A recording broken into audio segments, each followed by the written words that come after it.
precisamente eso, hermanos, es lo que hoy vamos a ver. Les recuerdo que el domingo anterior había comentado de que hoy íbamos a hacer un paréntesis durante un tiempo de lo que es la serie expositiva del Evangelio según Mateo. Y vamos hoy a compartir un tema en específico, lo cual no quiere decir que va a ser solamente algo temático, sino va a ser expositivo también, pero hoy vamos a conocer a través de las Escrituras qué es lo que es la adoración. Vamos a conocer cómo Dios ha establecido claramente tanto en el Antiguo Testamento y en el Nuevo Testamento qué es la adoración.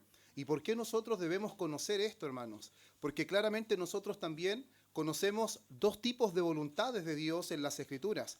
Hay una voluntad que es decretiva, una voluntad que es oculta, que no conocemos del todo, pero sabemos que nada va a impedir que Dios lleve a cabo su voluntad. Pero también hay una voluntad expresada en ordenanzas. Hay una voluntad expresada en mandamientos. Y esos mandamientos claramente los hombres los pueden incumplir, pueden desobedecerlo, pero no es la voluntad del Señor, pero los hombres desobedecen. Y aún vamos a ver nosotros como creyentes que la redención conseguida por Cristo no tenía solamente como objetivo perdonar nuestros pecados, reconciliarnos con Dios, sino restaurar la adoración que habíamos perdido en Adán. El hombre perdió la capacidad de adorar a Dios en Adán. No solamente la capacidad de estar cerca de Él y la capacidad de poder estar en su presencia, sino que perdió la capacidad de adorar. Es por eso que vamos a ver que la adoración está completamente conectada con la gloria de Dios. Si no comprendemos lo que es la adoración y lo que Dios ha establecido bíblicamente, no vamos a estar dando la gloria que es debida al Señor. Es por eso que les voy a invitar a que abran sus Biblias en el Evangelio según Juan. Evangelio según Juan, amados hermanos.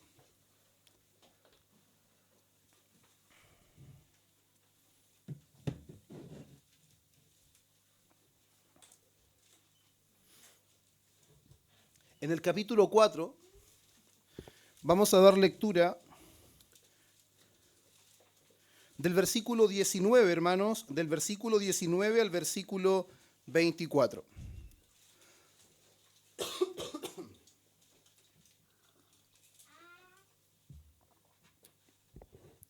De antemano ya debo decirles, hermanos, que es bastante complejo hablar de lo que es la adoración sin que parezca una especie de estudio. Es bastante complejo, por lo tanto ya es costumbre que sea una previa estudio, ¿cierto? Ya ustedes se están habituando a eso. Pero es importante volver a mencionárselos, hermanos, porque al ser solamente especie de sermón o predicación, podemos perder un poquito de profundidad y comprender con mayor claridad lo que necesitamos comprender. Y hermanos, de verdad que yo creo que lo que hoy debe ocurrir con nosotros es que todo lo que conozcamos nuevo que desconocíamos o aquellas cosas que conocíamos pero lamentablemente hemos descuidado, hoy nuestro corazón debería ser encendido. Lo que nuestro hermano Felipe mencionaba del texto de Lucas 24, Camino de Emaús, cuando el Señor trazaba las Escrituras y les abría las Escrituras, ellos decían que su corazón ardía. Por lo tanto, hermanos, hoy vamos a ver claramente cómo la palabra del Señor, hermanos, es a la adoración como la leña es al fuego. Así como la leña enciende el fuego, la palabra del Señor debería encender el corazón de sus hijos. Amén. Entonces les invito a que se pongan en pie, hermanos. Juan capítulo 4, versículo 19 al versículo 24, y la palabra del Señor dice así. Le dijo la mujer: Señor, me parece que tú eres profeta. Nuestros padres adoraron en este monte y vosotros decís que en Jerusalén es el lugar donde se debe adorar. Jesús le dijo: Mujer, créeme, que la hora viene cuando ni en este monte ni en Jerusalén adoraréis al Padre. Vosotros adoráis lo que no sabéis. Nosotros adoramos lo que sabemos, porque la salvación viene de los judíos. Mas la hora viene, y ahora es, cuando los verdaderos adoradores adorarán al Padre en espíritu y en verdad, porque también el Padre tales adoradores busca que le adoren.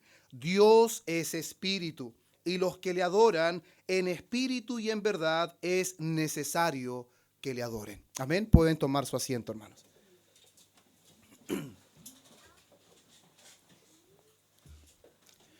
El título, hermanos, de este sermón es Los adoradores que el Padre busca. Es interesante, hermanos, el poder conocer cómo cuando nosotros vamos a la Escritura, normalmente somos llamados a buscar muchas cosas. Y entre ellas, hermanos, somos llamados a buscar el reino de Dios y su justicia, como el Señor Jesús nos dice en Mateo capítulo 6, versículo 33. Como también se nos dice que debemos buscar la paz en Salmos 34, 14. O seguid la paz con todos en cuanto dependa de nosotros, como también enseña el apóstol Pablo. Pero en este versículo, posicionado en el capítulo 4 de Juan, hermanos, vemos cómo el Señor Jesús nos revela algo que no debemos buscar nosotros, sino es algo que el Padre busca. Y claramente lo que nos está diciendo es que el Padre busca adoradores que lo adoren en espíritu y en verdad.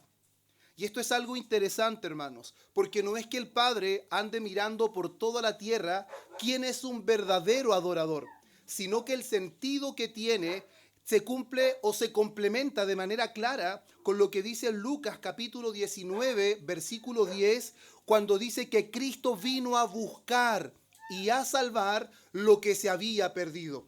Por lo tanto, entendemos, hermanos, que cuando Cristo vino a buscar y salvar lo que se había perdido, es porque la redención conseguida por Cristo tiene el principal propósito de restaurar la adoración en aquellos que son la imagen de Dios. Y cuando Cristo restaura la imagen de Dios en aquellos que estaban corrompidos por causa del pecado, ahora el Padre los busca para que lo adoren. El Padre busca que adoren su nombre aquellos que han sido buscados por Cristo para ser restaurados delante del Señor. Por eso es muy importante que nosotros no desconectemos, hermanos, lo que es la adoración con la gloria al Señor. El propósito principal de las Escrituras no es la salvación de los hombres.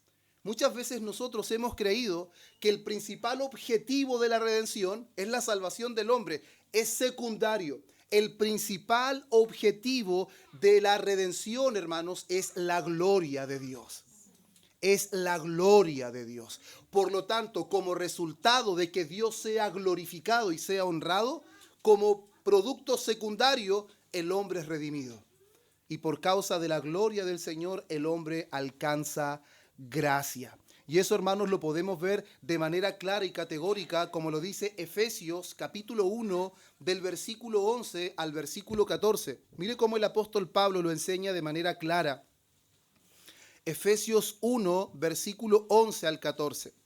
En él, asimismo, tuvimos herencia, habiendo sido predestinados conforme al propósito del que hace todas las cosas según el designio de su voluntad. Lo primero que aclara Pablo es que Dios no hace las cosas antojadizamente, ni tampoco para complacer los caprichos de los hombres. Él hace todas las cosas según el deseo de su voluntad, porque Él es soberano. Pero ¿cuál es el propósito principal? A fin de que seamos para alabanza de su gloria. La palabra fin es la palabra objetivo, es la palabra propósito. Entonces, ¿cuál es el propósito de nuestra redención? Que seamos para alabanza de su gloria. Y el texto continúa. Nosotros, los que primeramente esperábamos en Cristo, en Él también vosotros, habiendo oído la palabra de verdad, el evangelio de vuestra salvación, y habiendo creído en él, fuisteis sellados con el Espíritu Santo de la promesa, que es las arras de nuestra herencia hasta la redención de la posesión adquirida para la alabanza de su gloria. Entonces, no queda ninguna duda, hermanos, a pesar de que hay muchos más textos, de que el propósito principal de la redención, de la justificación, de la reconciliación de los hombres con Dios es la gloria de Dios. Porque claramente el hombre, después de la caída de Adán, no está en las condiciones para poder honrar al Señor como es debido. Por eso, hermanos, es que aquí nosotros vemos claramente cómo Cristo está revelando el propósito para el cual nosotros fuimos creados. El propósito del hombre en la creación es glorificar a Dios. Pero por causa del pecado, ese estado fue corrompido y el hombre ya no pudo adorar a Dios nunca más como era debido. Es por eso que la única forma de relacionarse correctamente con Dios es a través de la fe en la promesa que Dios hizo en Génesis capítulo 3, versículo 15. Cuando Él promete el Salvador. El hombre ya no puede relacionarse con Dios por medio de su obediencia perfecta, sino puede relacionarse solo a través de la fe en la promesa que Dios ha hecho. Y es por eso, hermanos, de que vamos a ver varios puntos en este sermón, solo que no van a ser tan extensos debido al tiempo, pero lo primero que quiero, hermanos, que nosotros veamos es la definición bíblica de adoración. Y para que entendamos nosotros es necesario hacer un concepto general de lo que es adoración bíblica, hermanos. Y la adoración bíblica no es otra cosa que reconocer y responder a la gloria de Dios. Primero es reconocer la gloria de Dios y al mismo tiempo es responder a esa gloria de Dios, hermanos. En toda la Escritura, hermanos, siempre usted va a encontrar que adorar es reconocer quién es Dios y responder con reverencia y obediencia total y exclusiva. Nunca va a encontrar otra cosa en las Escrituras que no sea, hermanos, reconocer quién es Dios y al reconocerlo usted responderá correctamente. ¿Y cuál es la respuesta correcta en adoración? Reverencia y obediencia total y exclusiva. Y eso nosotros lo vemos claramente, hermanos, en los Salmos. Por ejemplo, el Salmo 29.2. Veamos Salmos 29.2. Salmos 29.2 dice de la siguiente manera: Dad a Jehová la gloria debida a su nombre. Adorad a Jehová en la hermosura de su santidad. A Dios se le adora, pero en la hermosura de su santidad. No desconociendo, hermanos, su esencia, no desconociendo su ser, no desconociendo su naturaleza, que Él es el santo Dios. Por lo tanto, necesariamente nosotros debemos reconocer, hermanos, o como en Deuteronomio capítulo 6, versículo 13. Claramente la Escritura dice de que solamente a Dios le serviremos y solamente a Dios le adoraremos. Y es un texto que el Señor Jesús cita en Mateo 4:10 cuando Él es tentado. Solamente a Dios le servirás y solamente a Dios adorarás. Esa es la enseñanza clara y categórica de las Escrituras. Por lo tanto, hermanos, la adoración requiere reverencia, requiere temor, y escuche esto, requiere asombro. Cuando nosotros conocemos a Dios quien es en verdad, nosotros vamos a quedar sobrecogidos en asombro. Eso va a llevar a que nos maravillemos delante de Él y le admiremos. La adoración está completamente llena de admiración, de asombro y de maravilla de aquellos que han contemplado su santidad, de aquellos que han contemplado su hermosura.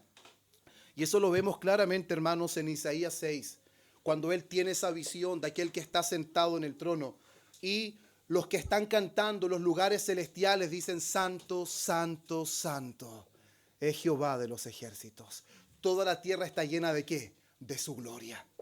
Entonces, claramente la adoración está conectada con la gloria de Dios. Cuando no hay verdadera adoración es porque el hombre no ha entendido cuán glorioso y cuán majestuoso es Dios y cuán digno de admiración y de asombro por parte de sus criaturas.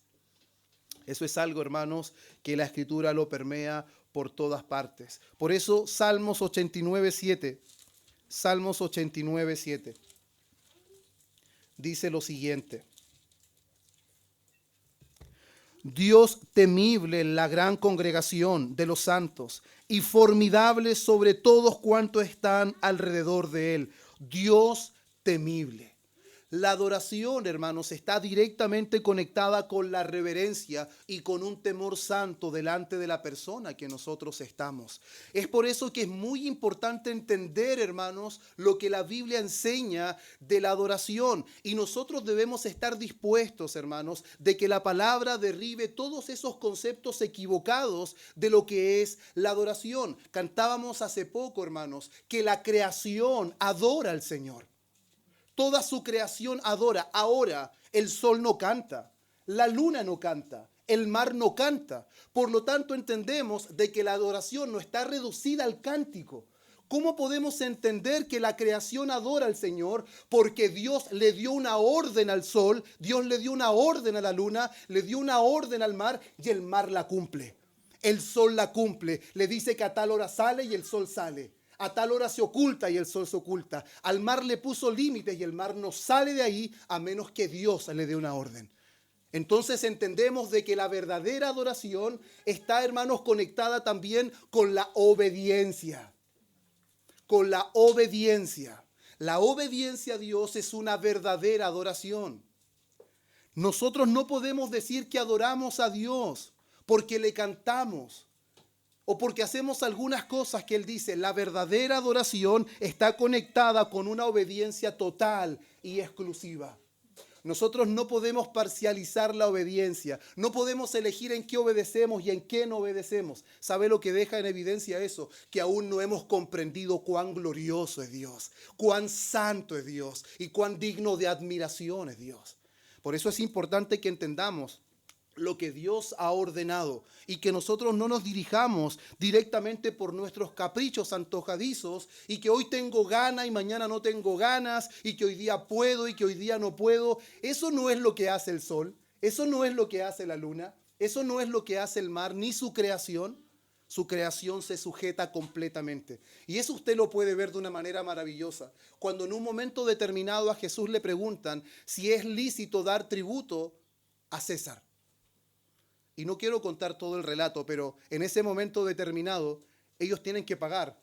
Él y tienen que pagar sus discípulos. Y el Señor Jesús, ¿qué hace? Le dice a Pedro, ve a la orilla del mar. Va a haber un pez y dentro del pez hay la moneda necesaria para pagar el tributo. Hermanos, el Señor habló. El pez no sé cuánto tiene que haber viajado para venir a la orilla y para que viniera a entregar la moneda que Él le había dicho que estaría dentro del pez. Eso quiere decir que la verdadera adoración de su creación se sujeta directamente a la obediencia. No hay adoración si no hay obediencia. Usted puede saberse los cánticos de memoria. Y usted dice, yo adoré al Señor. No. Eso no es adoración. Eso es parte de la adoración. Pero cántico sin obediencia solamente es un momento entretenido. Hermanos, nuestros cultos, nuestro tiempo de adoración congregacional o nuestro tiempo de adoración privada no puede estar por debajo de la solemnidad que se le da al himno nacional, hermanos. ¿Usted ha visto un partido cuando juega la selección nacional? Chile ha quedado categorizado como un país reverente a la hora de cantar el himno nacional. ¿Sabe lo que hace en su mano en el corazón? Ningún ruido de parte de ningún chileno. Inclusive el himno nacional se canta hasta cierta parte cuando hay fútbol. Pero los chilenos lo cantan completo. Mientras todos los demás ya se están preparando para ir, los chilenos siguen cantando el himno. ¿Saben por qué? Porque están honrando la bandera. Porque están honrando su nación. Hermanos, el himno nacional no puede ser entonado con mayor reverencia que la reverencia que el pueblo de Dios le debe al Dios que es completamente santo, glorioso y majestuoso, cuya creación se sujeta a la voz de su boca. No puede suceder eso. No puede suceder eso. Ahora, si eso está sucediendo, es porque necesitamos que esta palabra interactúe mucho más con nosotros. Y hemos sido superficiales a la hora de interactuar con la palabra de Dios. Y nuestros labios dicen que es glorioso, pero nuestro corazón aún no lo reconoce así. Nuestra mente aún no lo procesa de esa manera. Es por eso que nosotros podemos postergar las ordenanzas del Señor para darle cumplimiento a nuestros deseos, a nuestras prioridades. Cuando los mandamientos del Señor no son prioridades, nuestras vidas pasarán a ser prioridades. Nuestros deseos pasarán a ser prioridades. Y eso dejará en evidencia algo, que estamos al debe en conocer cuán glorioso y majestuoso es el Señor. Y deberíamos echar un vistazo a la naturaleza para que aprendamos lo que es verdadera obediencia. Por eso Hebreos capítulo 12, hermanos, versículo 28 y 29.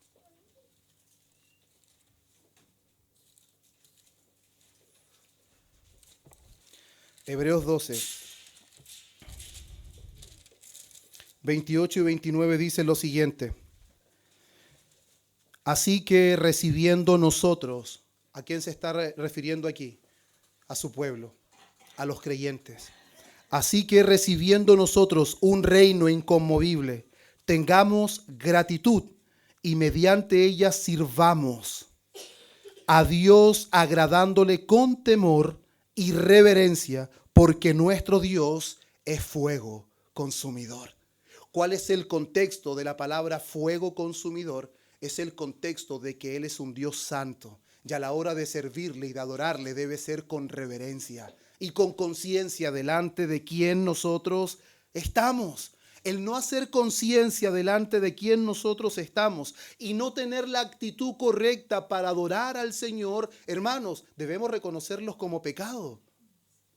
No podemos decir simplemente es que es un descuido, es que se me pasó. Hermanos, no podemos nosotros aminorar lo que Dios ha dado importancia en las Escrituras.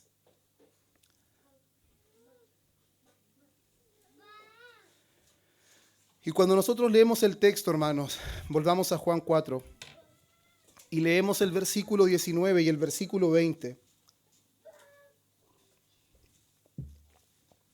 El texto dice así: le dijo la mujer, está hablando la mujer samaritana, Señor, me parece que tú eres profeta. Nuestros padres adoraron en este monte y vosotros decís que en Jerusalén es el lugar donde se debe adorar. Entonces, hermanos, nosotros si hay algo que debemos entender es que muchas personas pueden decir no es necesario congregarse, puesto de que nosotros podemos adorar en nuestro hogar, podemos adorar inclusive mientras estamos caminando, porque normalmente lo atribuyen, hermanos, a cánticos, o lo atribuyen solamente a que yo puedo adorar a mi manera. Lo importante es que adore. No, hermanos. No es que yo puedo hacer las cosas a mi manera, lo importante es que adore. No, Dios ha establecido cómo debe ser adorado. Y nosotros no tenemos el porqué, el derecho o atribuirnos el derecho de hacer las cosas a nuestra manera. A nuestro antojo no funciona de esa manera en las Escrituras. Y es muy importante porque aquí deja claro algo, hermanos. Aquí deja claro de que hay dos formas de adoración.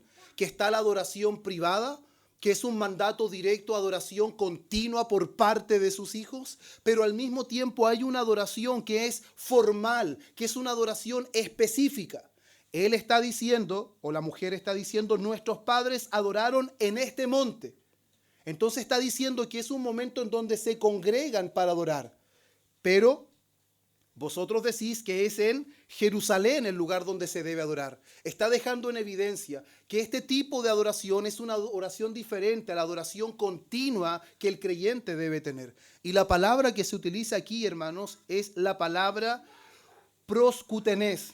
Yo no quiero que usted se recuerde del término en griego. Lo que es importante, hermanos, es que usted pueda recordar la enseñanza. ¿Por qué es tan importante esta palabra? Porque esta palabra significa postrarse, significa rendir homenaje, significa inclinarse con reverencia, pero siempre está conectada a la adoración formal, a la adoración congregacional. No es adoración privada que el creyente debe rendir a Dios continuamente. Y mire el texto, por ejemplo, Hechos capítulo 8, versículo 27, habla del eunuco etíope que él había subido a Jerusalén para adorar. Entonces era una adoración específica. En ese momento había adoración en Jerusalén. Y él había venido con el objetivo de adorar.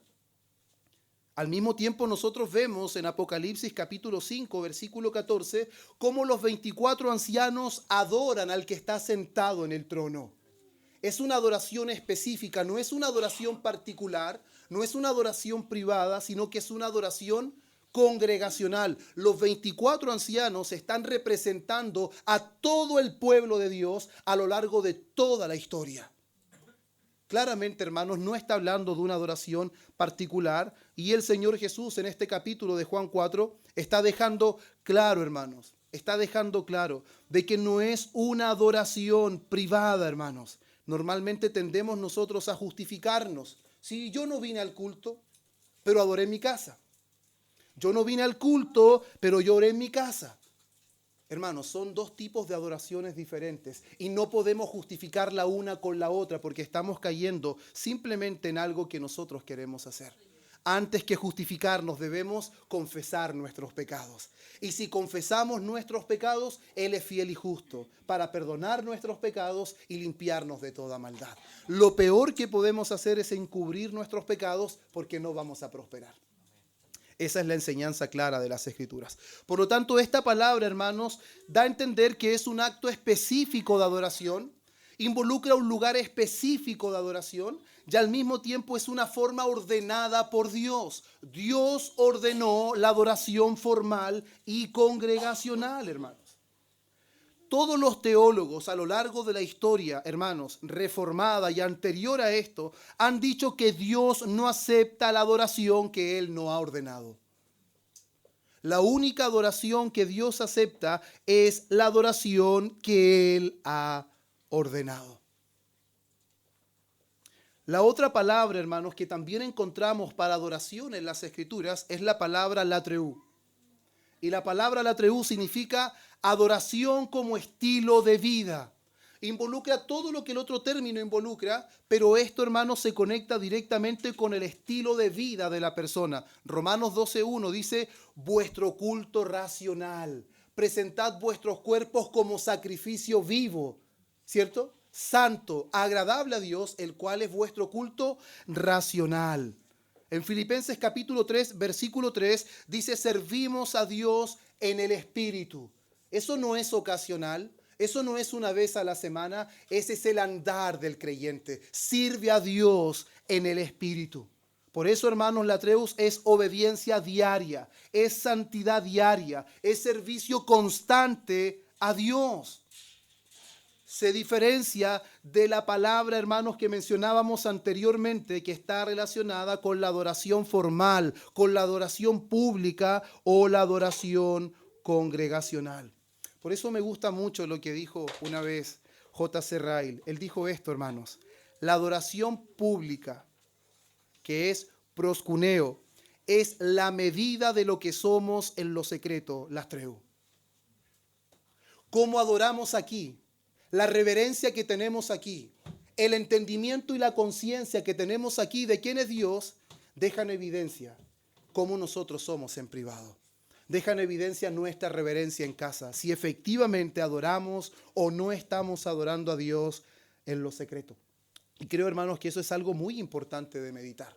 Esos dos términos nos dejan en claro de que nosotros no podemos elegir antojadizamente, no podemos decidir si estamos, no estamos, es que podemos, es que no podemos, y priorizar otras cosas por antes de lo que Dios ha priorizado. Si Dios ha determinado cómo debe ser adorado de esa forma.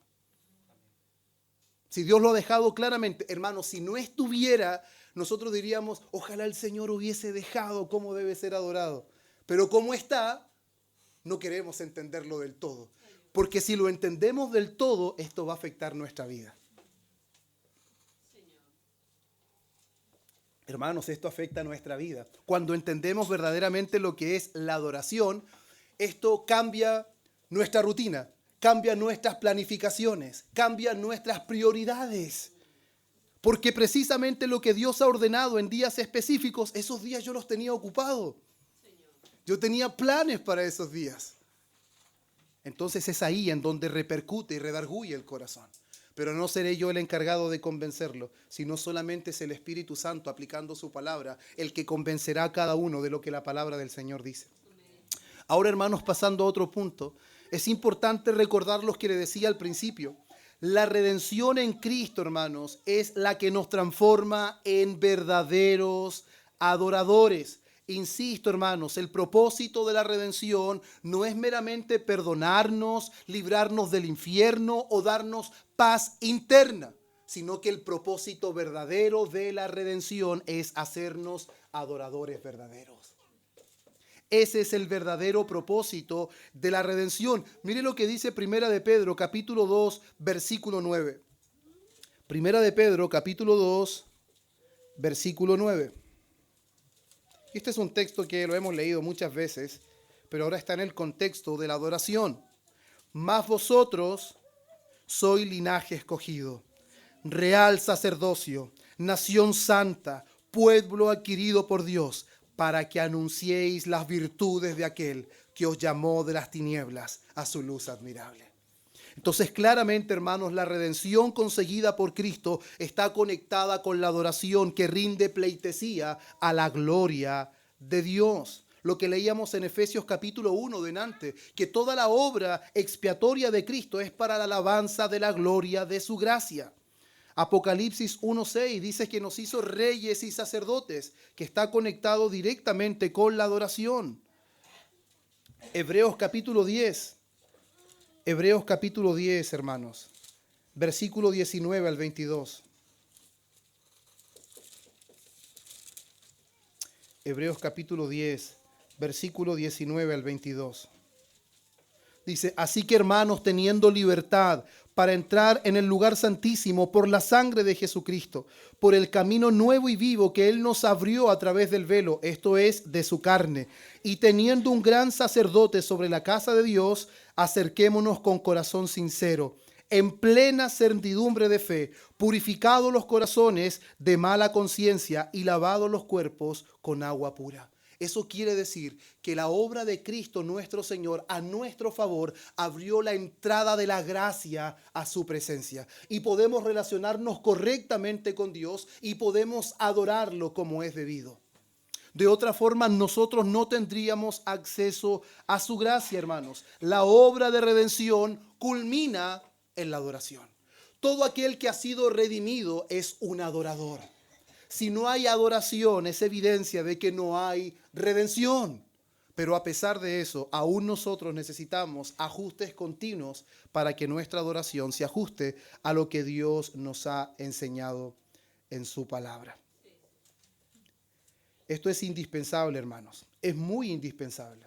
Y ahora, como les decía al principio, por temas de tiempo no podemos profundizar en todos los puntos. Pero ya que entendemos, hermanos, que el propósito de la redención tiene como principal objetivo restaurar la adoración que se perdió en Adán. Ahora todo creyente es ese verdadero adorador que el Padre busca que lo adore. Y el Señor Jesús enseña que para adorar hay que hacerlo en espíritu y en verdad.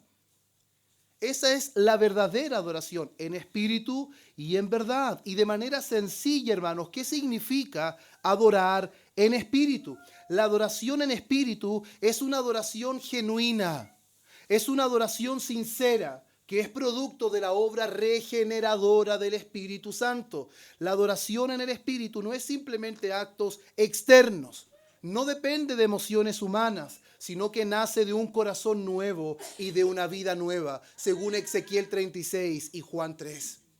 La verdadera adoración es en espíritu y la verdadera adoración en espíritu nace de un nuevo corazón y de una nueva vida, porque es el Espíritu de Dios, hermanos, el que despierta la verdadera adoración. No hay verdadera adoración sin la obra del Espíritu Santo. Es debido al Espíritu Santo que mora en nosotros que podemos adorar a Dios y podemos inclusive clamar dentro de nosotros, Abba Padre. La relación correcta con Dios viene de la obra del Espíritu Santo en nuestra vida. Por eso, hermanos, debemos reconocer que la verdadera adoración no comienza en lo exterior. La verdadera adoración comienza en el corazón y se expresa en nuestra vida, se expresa en nuestros labios, se expresa en nuestras decisiones, pero comienza en el corazón. Y ahora, hermanos, ¿qué significa adorar en verdad? Es algo sencillo, adorar conforme a la palabra de Dios. Conforme a lo que Dios ha establecido en su palabra. Esto se contrapone directamente a la adoración según nuestros gustos, según las tradiciones o según las invenciones de los hombres. Deuteronomio capítulo 12, versículo 32 es claro, no añadirás ni quitarás. Nosotros no tenemos el derecho de añadir ni quitar nada a la palabra de Dios. Y en cuanto a los preceptos de la adoración, Dios ha establecido claramente que no es guiada por nuestros gustos, no es guiada por las tradiciones, ni tampoco por las innovaciones de los hombres. En la adoración, hermanos, no hay que ser creativos. No podemos apuntar a las emociones, sino que debemos guiar la adoración según lo que Dios ha establecido. Por eso la adoración tiene que estar gobernada por Dios, hermanos, y no por nuestras emociones.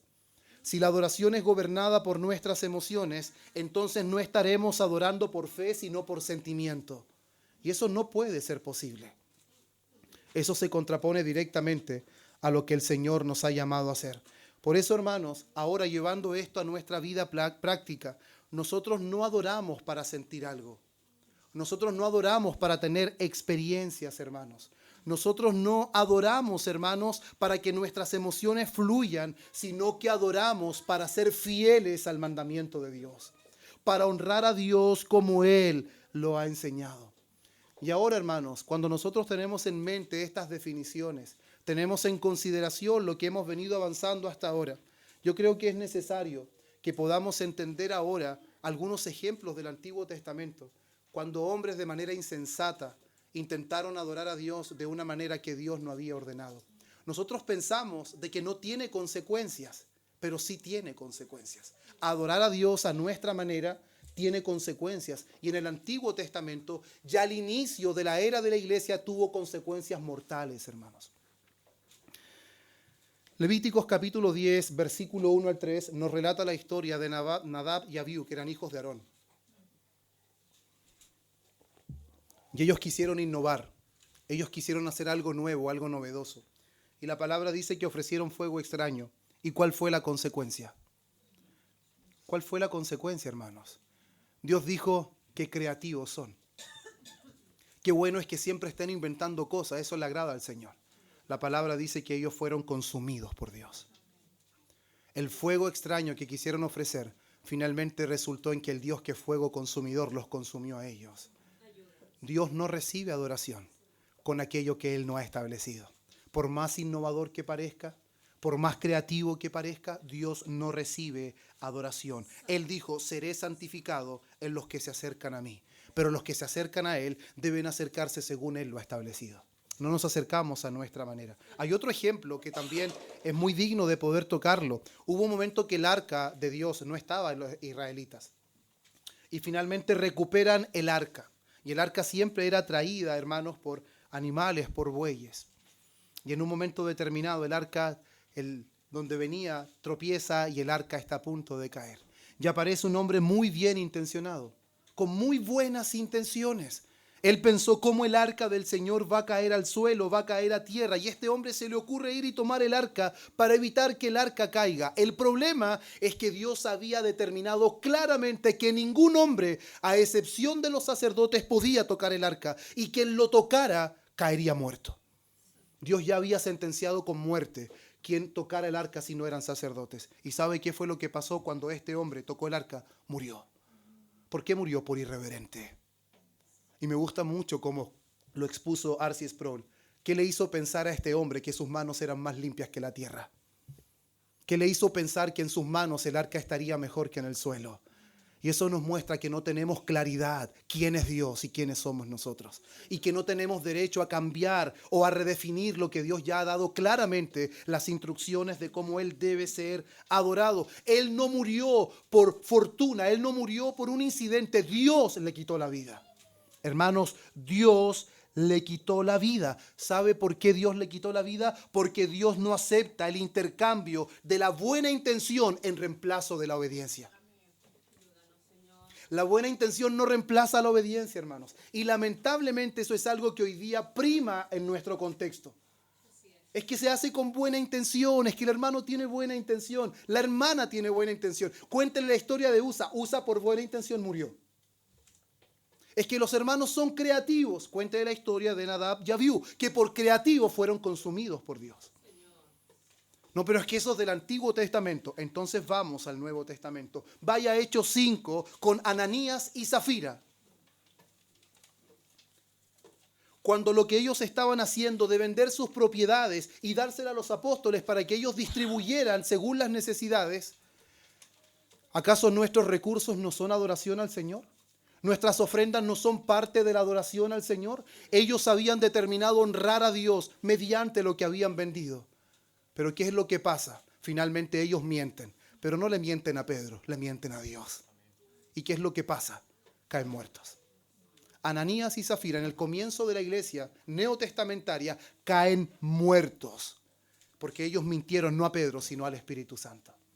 Entonces, claramente, hermanos, nosotros no somos los que debemos redefinir lo que es la adoración. La adoración es algo fundamental y es algo que deberíamos temer y deberíamos mostrar reverencia, hermanos.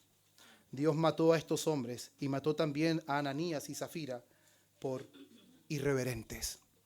Ahora, el Antiguo Testamento también nos muestra mucho esta imagen, que Dios rechaza sacrificios y también rechaza cánticos hipócritas. Pero estamos haciendo las cosas tal cual como Dios las dijo, sí. Es que hay que hacer las cosas como Dios las dijo, pero también hay que hacerlas con las motivaciones correctas. No es tan solo hacer las cosas correctas, pero hay que hacerlas correctas. Pero claramente vemos en Amós capítulo 5 del versículo 21 al 23, Dios dice palabras como esta: quitaré de mí el estruendo de tus cantares. Para Dios era un estruendo sus cánticos, eran ruido en sus oídos. No podía tolerar el cántico de aquellas personas que cantaban según lo establecido por Dios, pero sus corazones eran irreverentes delante de Él. ¿Eso quiere decir que hoy podemos estar cantando y Dios puede estar aborreciendo el cántico? Sí, hermanos. Eso es posible, porque podemos estar cantando porque la letra nos simpatiza, porque no sabemos la alabanza o porque la están proyectando, pero nuestro corazón está siendo irreverente. ¿Y sabe cuándo somos irreverentes? Cuando estamos cantando y mirando hacia el lado. Cuando estamos cantando y preocupados de la hora. Cuando estamos cantando y la verdad es que no estamos cantando. Esa es la verdad, hermanos. Cuando estamos nosotros en el momento de la adoración, pero todo es más importante que la adoración. No estamos con reverencia, no es un momento solemne. Dios no está siendo reverenciado, hermanos. Estoy seguro que si estuviéramos en la presencia de un rey terrenal no querríamos mover ni un músculo, porque podría pensar que somos irreverentes.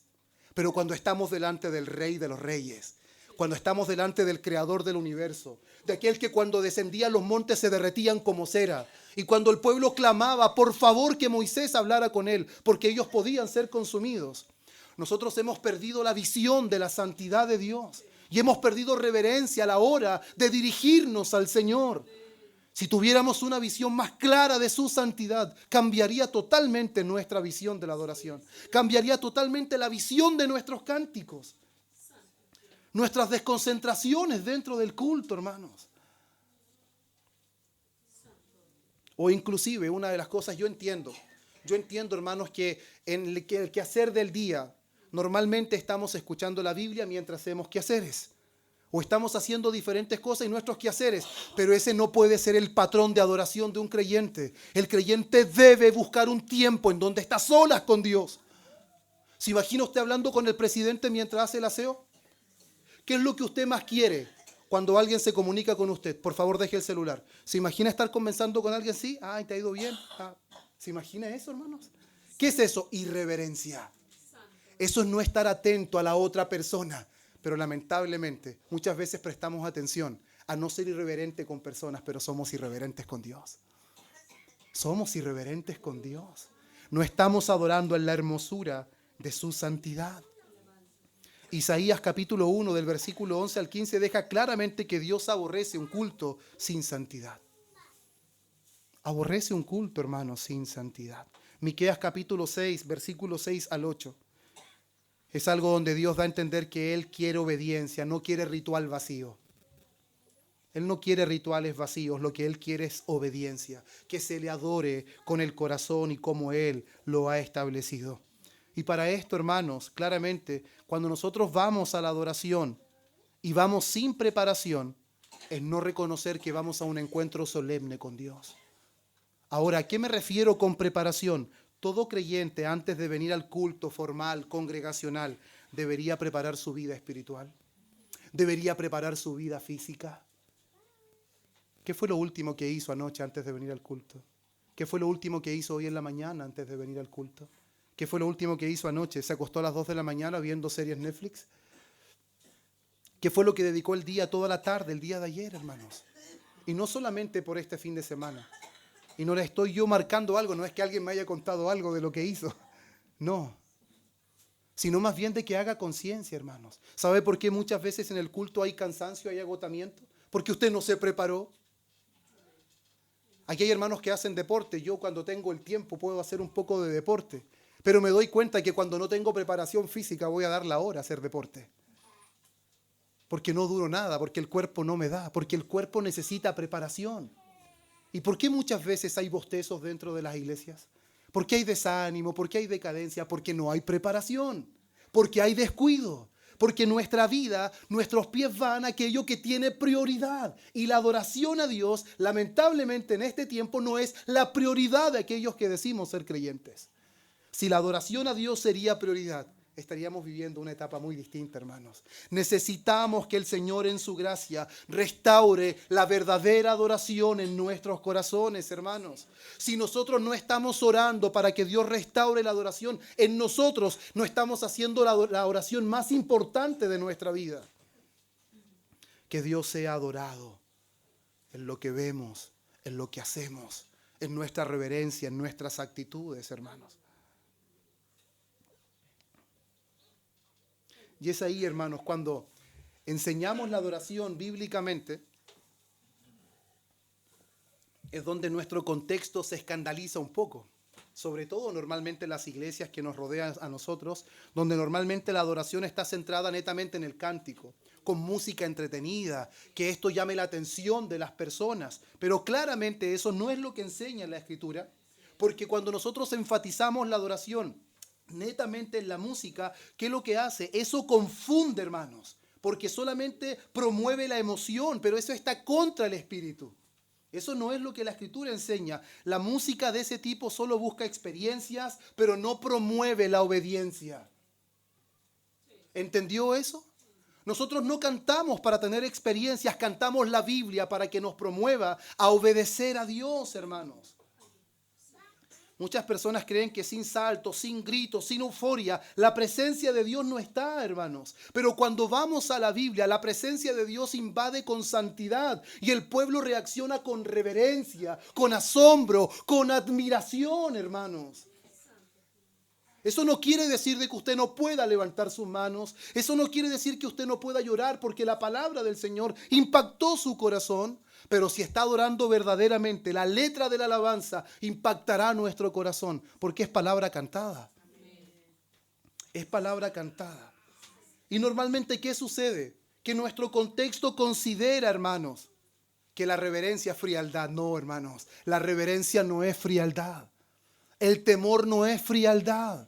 Pero al mismo tiempo no podemos volverlos frívolos e indiferentes y ser solamente estatuas quietas, inamovibles. No, hermanos. Normalmente tendemos a ir a extremos. Por eso la adoración reformada es blanco de críticas de muchas denominaciones. Pero cuando entendemos la adoración reformada, llegamos a la conclusión que la adoración reformada es adoración bíblica. Porque la adoración reformada es reverente, es doctrinal, es ordenada. ¿Qué dice el apóstol Pablo a la iglesia de los Corintios? Hacer todo decentemente y con orden.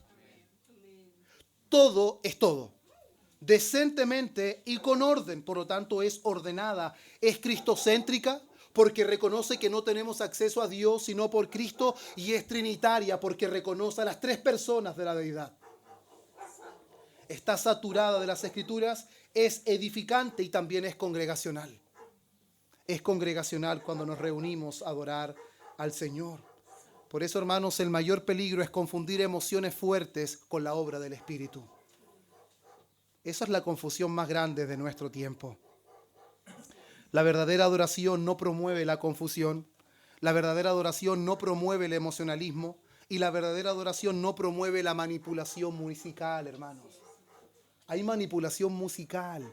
Esto es atrayente, esto es novedoso. Hay que traer a los jóvenes de alguna manera. ¿Quién dijo eso, hermanos? ¿Cómo nosotros vamos a buscar alternativas? ¿Cómo las ideas de nuestra mente van a estar por encima de la sabiduría de Dios, hermanos? Dios ha determinado salvar a los creyentes mediante la locura de la predicación. Y no hay otro medio. No es la música, no es la forma entretenida, no son las obras de teatro, no son las parodias que se pueden hacer, no es un montaje de títeres. No, hermanos. Es la palabra de Dios que vive y permanece para siempre. Porque la palabra de Dios cuando sale de su boca no vuelve a él vacía. Siempre cumple el propósito por el cual fue enviada. El problema no es de la palabra, es de nosotros que hemos perdido la confianza en su eficacia. Ese es el gran problema, hermanos. Pero nosotros cuando entendemos la adoración, hermanos, entendemos que en la línea reformada, la adoración de Dios es el centro. Y no está basada en la experiencia humana, no está basada en sentir, sino en rendir gloria a Dios, conforme Él lo mandó. Conforme Él lo mandó.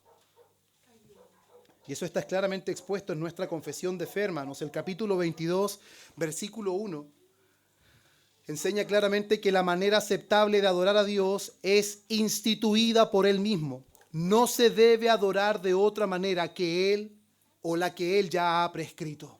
Eso es lo que enseña nuestra confesión. Por lo tanto, los elementos bíblicos, hermanos, de la adoración, escuche bien esto, porque el cántico es parte de la adoración, pero no lo es todo. ¿Qué es adorar a Dios congregacionalmente? Que la Escritura sea el centro. Tenemos la palabra del Señor predicada, tenemos oraciones, tenemos cánticos e himnos espirituales y doctrinales, tenemos la administración de las ordenanzas o de los mandamientos, hay ofrendas y también hay confesión de pecado. Cuando leemos la ley estamos reconociendo nuestra pecaminosidad. Entonces, ¿cuáles son los elementos de un culto? ¿Qué debe contener un culto? Un culto debe tener la palabra. Un culto debe tener predicación, un culto debe tener oración, un culto debe tener cánticos, un culto debe tener los sacramentos, ofrendas y confesión pública. Ahora yo sé que muchos de ustedes quizás pueden pensar, hay cosas que quizás antes hacíamos. Sí, eso no quita de que la palabra no lo enseña. Nosotros guiamos nuestros cultos por lo que la Escritura enseña, hermanos. No por lo que la tradición enseña, no por lo que nuestros antepasados enseñan. Dios decide qué se hace en la adoración. ¿Qué debemos hacer nosotros? Obedecer. Obedecer lo que Dios ha ordenado. Y ahora, hermanos, ya en la parte de los últimos puntos, no he dicho, con esto termino. Vamos en la parte final, pero no, todavía queda un poco para terminar. Pero ahora quiero hablar un poco, hermanos, de la adoración mediante los cánticos. Este es un tema mucho más profundo, hermanos. Fue mucho más complejo de lo que pensé el poder reducir y que se pueda entender. Pero una de las cosas importantes, hermanos, que normalmente nosotros tenemos en nuestro contexto es la adoración mediante los cánticos. Y nos preguntamos cómo deben ser los cánticos, qué deben contener nuestros cánticos. Y lo principal, hermanos, que nos enseña Colosenses capítulo 3, versículo 16, es que el contenido de nuestros cánticos debe ser doctrinal. Debemos cantar la palabra, hermanos. No podemos cantar lo que a nosotros se nos ocurra. No podemos cantar canciones o alabanzas que vayan en pos del hombre o de la vida, hermanos. Debemos cantar la palabra de Dios. Hay algunos que han anunciado de que las iglesias deberían cantar la salmodia exclusiva, de que solo deberían cantar salmos porque aseguramos de que estamos cantando la palabra inspirada. Ahora bien, eso es correcto. Pero al mismo tiempo, un salmo nunca dice de que no podemos cantar el resto de la palabra, de que no podemos cantar la enseñanza neotestamentaria. Y una de las cosas con las que meditaba algunos días atrás con algunos hermanos es que los salmos son entonados, si bien son inspirados, pero son entonados en las sombras, en los tipos. Son entonados en el antiguo pacto. El Nuevo Testamento está a la enseñanza del nuevo pacto. Está ya no en las sombras, sino está en la sustancia. Por lo tanto, podemos cantar libremente también las enseñanzas neotestamentarias y no necesariamente de forma exclusiva los salmos. Por lo tanto, el canto, hermanos, no es entretenimiento. Los cantos son la palabra de Dios cantada. El canto debe ser congregacional, según Efesios 5, versículo 19. Donde claramente los cánticos no son de una sola persona, sino el apóstol Pablo está llamando a la congregación a cantar y alabar al Señor en sus corazones. Hermanos, el canto, al decir que es congregacional, esto nos deja en claro algo: el cántico no es un espectáculo. ¿Escuchó eso? El canto no es un espectáculo, no es el lugar donde los músicos son las estrellas en ese momento. Y lamentablemente en muchos lugares, el momento en donde están las alabanzas es donde salen las estrellas a relucir y todos los cantantes de la iglesia son las principales estrellas. No, hermanos, el canto es congregacional, para que todos podamos cantar en conjuntos y adorar al Señor con reverencia. Y ahora, ¿qué tipo de música, hermanos? La música debe reflejar el carácter de Dios. Dios es santo, la música debe comunicar santidad. Dios es majestuoso, la música debe ser reverente. Dios es bueno y nuestros cánticos deben expresar gozo, sin romper el principio bíblico del orden. Mire lo que dice Salmo 100. Leamos Salmo 100, hermanos. Para que veamos que el cántico no solamente es reverente, no solamente es de asombro, de admiración, sino que los cánticos son gozosos, hermanos, porque Dios es bueno y para siempre son sus misericordias. Mira lo que dice el Salmo 100. Cantad alegres a Dios, habitantes de toda la tierra. Servid a Jehová con alegría, venid ante su presencia con regocijo. Reconocer que Jehová es Dios, Él nos hizo y no nosotros a nosotros mismos. Pueblo suyo somos y ovejas de su prado. Entrad por sus puertas con acción de gracias, por sus atrios con alabanza. Alabadle, bendecid su nombre, porque Jehová es bueno. Para siempre su misericordia y su verdad por todas las generaciones. Qué extraordinario es cuando podemos entender la adoración desde la perspectiva bíblica y no desde la perspectiva que más nos acomoda a nuestra vida práctica, hermano mío. Por eso a la hora de preguntarnos, ¿será que el ritmo importa? ¿Será que solamente importe la letra y no importe qué tipo de ritmo será? ¿Será que no importe si sea rap, si sea reggaetón, si sea salsa, si sea merengue? ¿Será que no importa ese tipo de cosas?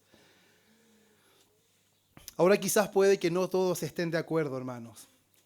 Pero a la hora de que veamos la Escritura, debemos ser honestos al reconocer de que el ritmo sí importa. Porque no solo la letra comunica, la música también comunica.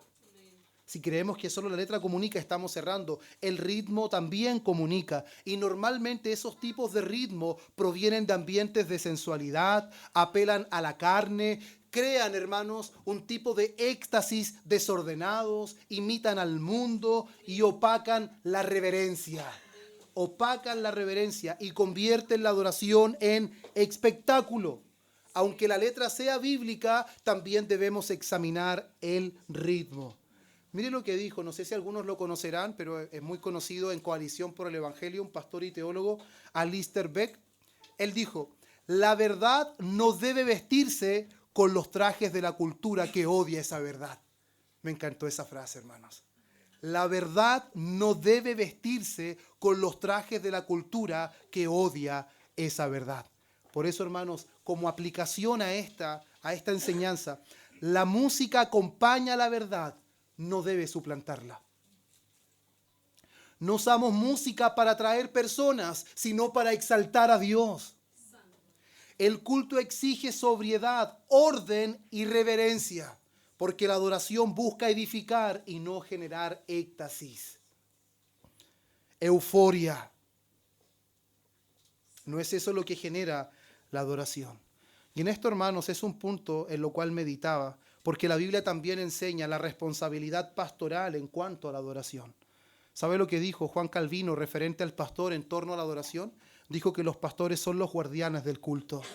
Ellos son los encargados de dar la lectura, la exhortación, la enseñanza. Ellos son responsables de lo que se canta en la congregación. Son responsables de conservar el orden dentro de la iglesia. Son responsables de guiar a la iglesia a perseverar en la reverencia. Tienen responsabilidad de proteger a la iglesia del emocionalismo, que es superficial, como lo dice Hebreos capítulo 13, versículo 17, porque ellos son los que velan por vuestras almas y son los que un día rendirán cuenta delante del Señor. Por eso, hermanos, cuando el pastor descuida la pureza del culto, esto lo dijo Juan Calvino, la iglesia cae en las tinieblas de la superstición. El pastor tiene una gran responsabilidad. Todos los pastores tienen una gran responsabilidad de establecer orden, de inclusive supervisar cantos, de enseñar reverencia, de guardar la pureza doctrinal, de proteger el culto de todo emocionalismo, hermanos. ¿Se dan cuenta cómo la adoración no es un tema sencillo? ¿No es un tema superficial? Y que deberíamos nosotros ser diligentes a la hora de poder comprender esto. Hermanos, normalmente nosotros tenemos una comprensión de la adoración muy básica y muy superficial. Y es por eso que podemos descuidar lo que Dios ha ordenado. Cuando Dios ha ordenado algo, hermanos, no es opcional. No es que si puedo hacerlo, no. Normalmente nosotros estamos dispuestos a desprendernos de las ordenanzas del Señor y dar cumplimiento a cosas seculares. Debemos reconocer que es así, hermanos. Normalmente nosotros le damos el privilegio a compromisos seculares antes que a las ordenanzas del Señor. Ahora le estoy diciendo que con eso usted no es salvo, no estoy diciendo eso, pero todo creyente debe ser lo suficientemente honesto para reconocer que ese tipo de adoración es una adoración deficiente y que necesita hacer ajustes en esa adoración, y para hacer esos ajustes necesita ser confrontado con la palabra. Hermanos, ¿en qué estamos invirtiendo nuestro tiempo? ¿En qué estamos invirtiendo nuestros recursos? ¿En qué estamos invirtiendo nuestras fuerzas? Ahora, yo no le estoy haciendo un llamado a que descuide sus responsabilidades, pero las responsabilidades suyas no están por encima de las ordenanzas del Señor. Lo prioritario en nuestra vida debería ser lo que Dios ha ordenado. Es que tengo que rendir cuentas en esta vida. La palabra dice que algún día todos los hombres rendirán cuenta ante aquel todas las cosas están desnudas delante de sus ojos. ¿Qué cuentas serán más importantes, hermanos?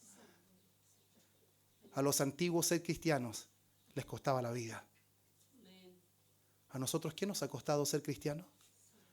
¿Nos ha costado tener problemas? ¿Nos ha costado quizás dejar de lado algunas cosas? El que ama a padre y madre más que a mí no es digno de mí. Eso es verdadera adoración. Cristo en el lugar que corresponde. Dios siendo todo en nuestras vidas. Ahora, hermanos, todos los que estamos aquí, ¿qué somos? ¿Somos adoradores o somos solo espectadores? ¿Adoramos por fe o solo por emociones? ¿Tu vida la treu o tu vida diaria confirma tu culto congregacional? ¿Tus cantos exaltan a Dios o imitan al mundo? ¿Llegas preparado espiritualmente al culto? No tienen que responder ninguna pregunta ante mí, hermanos, sino ser sinceros con ustedes mismos, porque Dios ya nos conoce a todos. ¿Tu gozo es santo o es pura emoción, hermanos?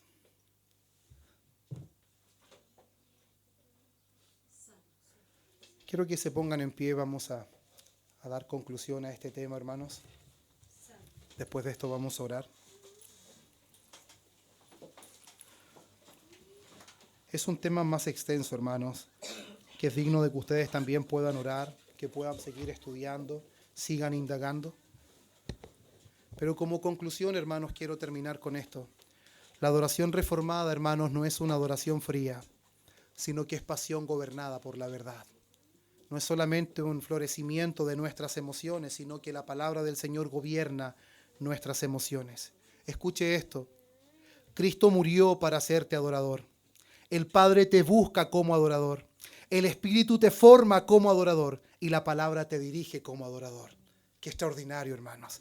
La pregunta no es, ¿me gusta el culto? ¿Sentí algo? ¿Estuvo animado? La pregunta es, ¿fue esta la adoración que el Padre busca? ¿Fue esta la adoración que el Padre busca? Vamos a orar, hermanos. Padre bueno, oh Dios, te damos gracias por este hermoso tiempo que nos has permitido, en donde tu palabra, Señor, ha estado en medio de nosotros y hemos sido confrontados, Señor, con lo que tú nos has dado en esta hora. Reconocemos tu obra en nuestra vida, reconocemos, Señor, que Cristo es nuestro Señor y Salvador, pero muchas veces nuestra confesión o profesión de fe no se condice en la vida práctica, porque te llamamos Señor, pero no hacemos lo que tú dices. Ayúdanos para caminar y ser consecuentes, Señor, y poder comprender quién tú eres, un Dios santo, un Dios majestuoso, que deberíamos caer rendidos en reverencia, en adoración, Señor, en admiración, en maravilla delante de ti.